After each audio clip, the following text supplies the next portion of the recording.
Wilson Morales from Black Room TV talked to Brad Lichtenstein and Yoruba Richen regarding American Coup. Actually, it's a documentary regarding American Coup, Wilmington, 1898. How are you guys? Great. How are Good, you? good. Good to see you. So documentaries are never easy. Obviously, they take time. You don't know when the end game is going to be once you start. What led each of you to start getting involved on this, and why? Well, Brad? Yoruba and I had done a film that dealt with some of the similar themes. We had done a film called American Reckoning for PBS Frontline that dealt with a murder by a white terrorist group in Natchez, Mississippi, during the 60s, so a lot later. But somewhere in that, PBS North Carolina knew about our work and asked us if we would be interested in this story, which, was an absolute yes, because it's very consistent and fits right in with the things that we care about. Mm-hmm. Now, there's always a question about, because of the fact that a documentary takes time. Is it a matter? The yes, I would think it's easy. Now it's a question of, do you have the time frame to do it? How long will it take to, complete the research? And then there's the editing process. As I watch this, the editing is pretty much the MVP because there's a lot of, splices in there, So you got Shout out all to of the Michelle research, Chang. So like you remember what, when Brad told you about this, what was your immediate thoughts? Well, in terms of the process, we were lucky to have the great Rachel Raney from PBS North Carolina lead us in terms of the process, in terms of the fundraising, and in terms of distribution. So it's really nice when you are a filmmaker and there's a producer who is kind of envisioning that part of it, and you can concentrate on the story and figuring out how you're going to tell the story, because each story is a beast and a challenge. This one had its particular challenges. So fundraising was the first part of it. That took a minute, as per usual. And then when American Experience came on board, that is when we had deadlines to meet in terms of turning in cuts and a final air date, which will be, premiering on PBS American Experience November 12th on Tuesday. Because you guys have done your own documentaries as well as work together, you guys know the broad game, how it plays out. But when you have deadlines, and I'm sure you've had deadlines on other projects, does it pose a challenge as far as how much you need to accomplish by, per deadline? Yes. But it also gives you a framework as well, to know what you can, that you can't be filming forever, you can't be editing forever. It puts guardrails on your creative process, which generally you need to have. Mm-hmm. Then when you look at the documentary, there's telling the story, and then there's getting like telling, the backdrop as to how it all began, going back. There's that research, and then finding people of authority that can comment more than what your research is. How much went into finding the people of authority, and was everybody so given into being on camera and telling, what they know of as an authority figure? Yeah, well, I mean, the historians that we interview are amazing. And one of the things we wanted to do was particularly find historians who both really knew the story of the coup and the massacre, but also had North Carolina roots or connections. Because one of the things about this story is that it was deliberately buried for 100 years. And it's so powerful to hear a historian who, in the case of Glenda Gilmore, for instance, 8 generations North Carolina, never heard about the coup and massacre. Or Crystal Sanders attended high schools in North Carolina, never was taught about it. So it adds, I think, another sort of layer to how deliberately this story was erased from history. And then, of course, we tell the story with the voices and the inclusion of the descendants as well, which adds a direct connection and a human and emotional dynamic that goes in a kind of complementary way with historians. Mm-hmm.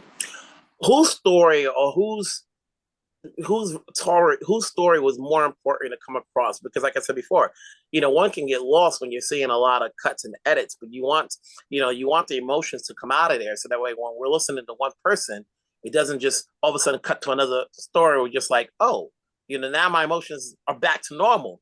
So when you're putting this together, as filmmakers, what part of the story did you want to be more impactful, as opposed to the crux of it all? I mean, that's a hard one because we think that all the stories are impactful. And from the descendants, which we go at towards the end, to under the context, which is at the beginning. So it's really, I would say, more of a dance in the edit room of figuring out how much information, to tell, how much did people need to know in order to understand, how much we also have a time frame, so we have to meet this time limit, how much of the descendant stories, how we could interweave that in the film. And it's really a dance. I will say that we know that Alex Manly, so Kieran, who's a descendant of Alex Manly, how important Alex Manly was to these events.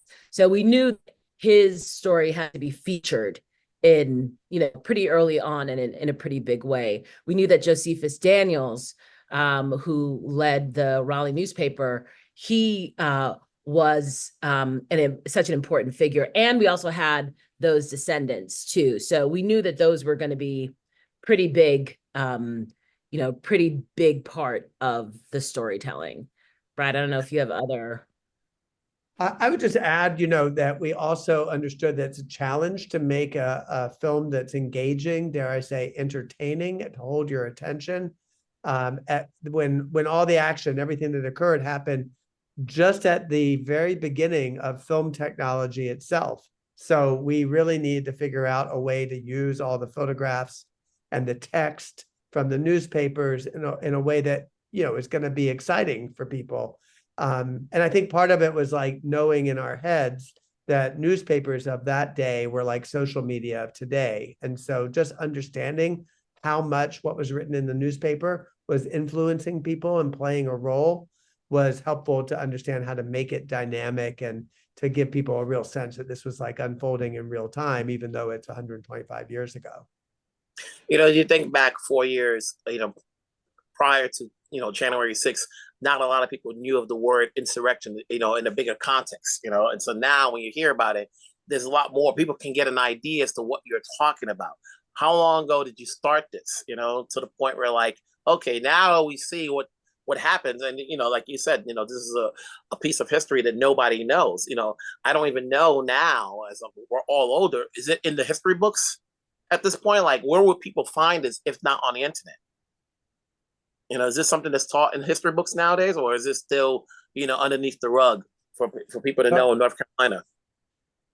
Well, it's in some history books now. I mean, we relied on some sources for our own research, but maybe more importantly is that PBS North Carolina is working with the school systems across the state to ensure that it is taught from now and forever.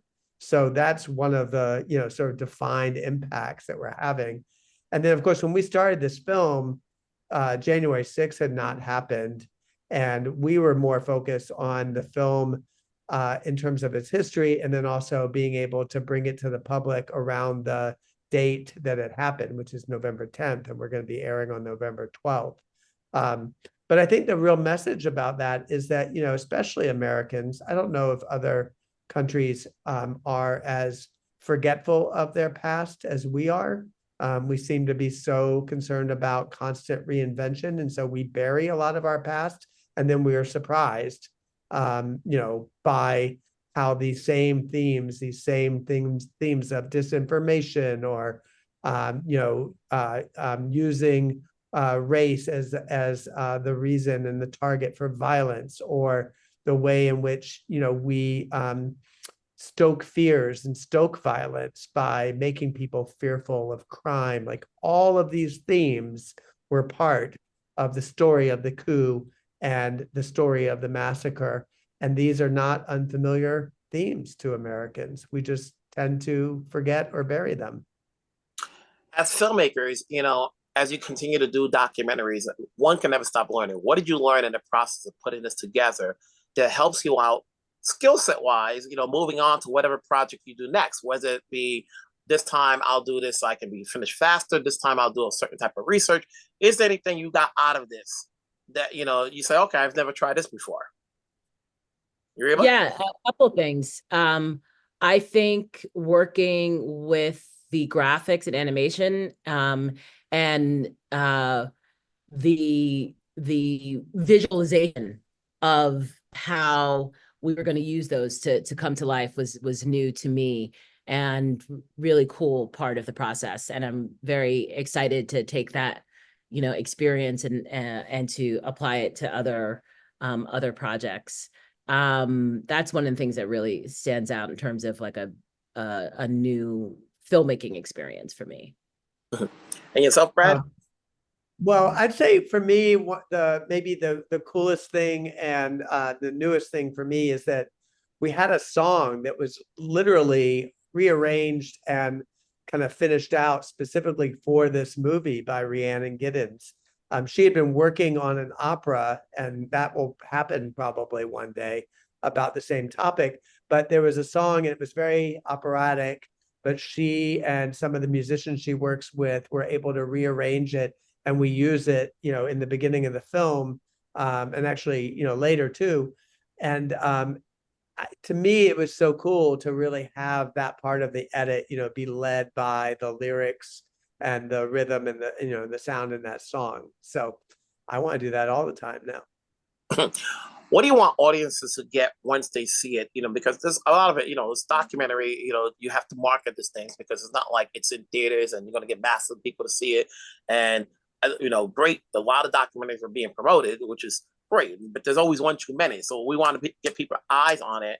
And the animation works. Like he says, you have to find a way to engage an audience besides, telling the story, because, you don't want people to just go on Wikipedia. You want people to see this so that way they can have an emotional, put some emotion as they're watching and they're hearing the story for the first time, because I never heard of the story. What do you want when people are watching this and as they end it, to get out of it? Obviously there's inspiration, there's history. Is anything you want, anything more from this? Yoruba? I mean, I guess I want people to watch this film and help them understand, help them understand, what this country is and what this country was built on. We see, echoes of it, throughout history up until today. And I think that by understanding what this country, the history of this country and especially the racial violence, and how that happened, can we even think about, how we can make change, make things better today. So that, and also too, there's so much more history, right? There's so much, Reconstruction is one of the least examined parts of our society, and probably one of the most impactful of where we, of how we've gotten to where we are today. So we can't tell everything, even though we tell a lot in the film, we can't tell everything. And so I hope that folks who, will look to find more about these events and about the time period and about, this history of racial terror in our country. Uh-huh. Yeah. And I'll just add, I think for me as a white filmmaker engaging with this kind of a story, it prompted me to look at my family past and the people in the film that you meet who are trying to be accountable for their past. And, to help white people who are watching understand that being accountable doesn't actually mean that you are going to lose anything. In fact, you might gain something by, sort of taking off this. And I think this is true, just in this country, this kind of, masking of the truth with all kinds of layers of, well, it wasn't me. So there's denial or guilt, or whatever. and Yoruba knows this too. I mean, she made a film about reparations and got to see this in process. And, I grew up in a family that, had a lot of white denial. So I just think films like this and seeing examples of people who are willing to talk about their past and their role in it is trying to loosen some of this ground. And the last thing I'll say is, like, I mean, Yoruba said from the beginning when we started making this film is, there are a lot of films about violence and atrocities and, particularly race-based massacre. We saw lots of Tulsa films.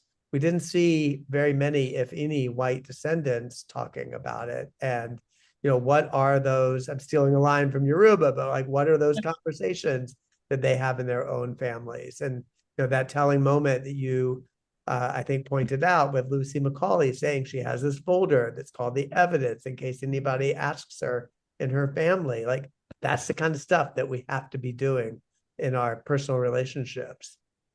I want to say congrats. Obviously, this is a story that needs to be told, and it's good that it's going to be on PBS as opposed to fighting for distribution, that people at least are able to see it, and it's got a date.